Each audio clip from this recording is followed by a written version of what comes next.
of x as the integral of this function little f from 2 to x. So we want to evaluate a couple things. So first of all, big F of 0. So all we're doing is plugging in 0 in for x here. So if I need to find big F of 0, I'm going to plug in just 0 in for wherever x is. So if I rewrite the equation like this, notice this is just asking me to find the area underneath the curve of this little graph f from 2 to 0. And that's just going to be the area of that triangle, which is actually going to be 2. Then look at your bounds. Notice the bigger number is on the bottom. The smaller number should always be here. So since this is flipped, your answer is going to be a negative 2. Same idea with f of 4. All I'm going to do is be plugging in 4 in for x here. So this is really the area underneath the curve from 2 to 4. And 2 to 4 is this piece right here, this little quarter circle. And notice the bounds do go from smaller to bigger. And this is going to be pi r squared over 4. So the answer to this one is pi. Okay. Next, it asks me where is big F of x is increasing. So really what I'm looking for is where the derivative of big F is going to be positive. But I only have the graph of little f, but really the derivative of big F is the same as little f of x. So this is my justification. So where is little f above the x-axis? It's from 0 to 6. Okay. Next, I want all critical numbers. So remember, critical numbers of big F is where the derivative of that is going to be 0 or does not exist. But again, we need to work off of little f, but we just set up here that big F prime is the same as little f of x. So if I look at this graph, where is this 0 or does not exist? I see two zeros here. I see x equals 0 is a 0 and x equals 4. Those are the zeros on the graph.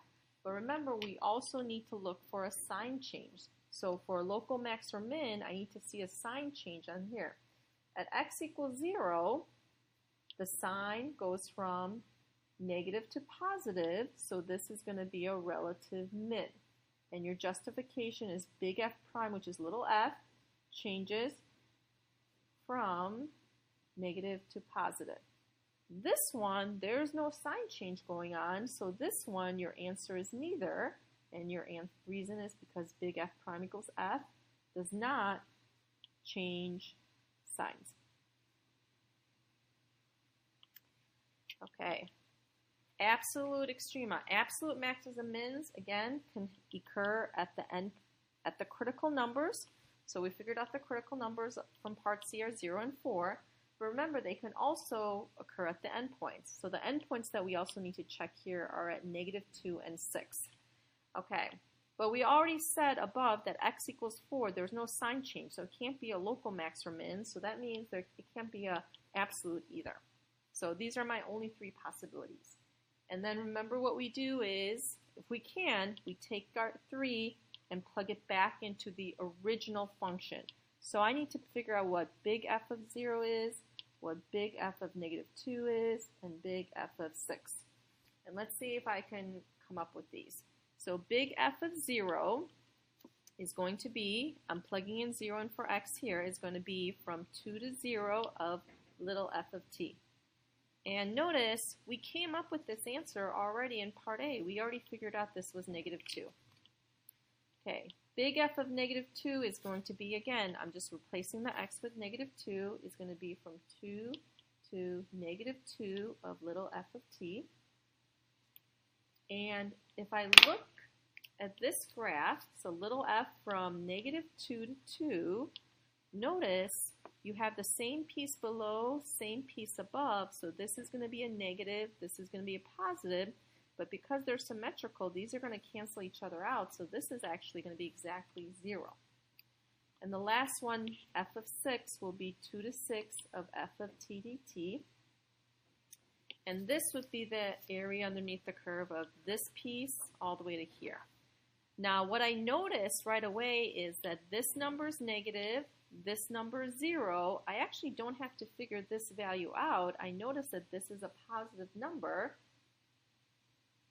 If you do it, you end up with pi plus 4, okay? And you So this is going to be my max, and then this will be my minimum.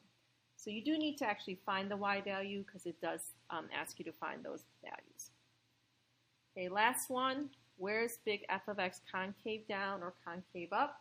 So as soon as you see those words, concave down means that big F double prime is going to be less than 0. But again, you need to connect it back to little f. Well, if big F prime is at little f, then F double prime will be little f prime. So I'm looking for where is the slope of little f less than 0. So the slope of this graph is negative from, looks like 2 to 4. So that would be your concave down piece. Concave up is going to be just flipping it. So now I'm looking for where the slope is positive. So that's going to be from negative 2 to 2 and 4 to 6. And then it also asks for points of inflection. And notice I only ask for the x values.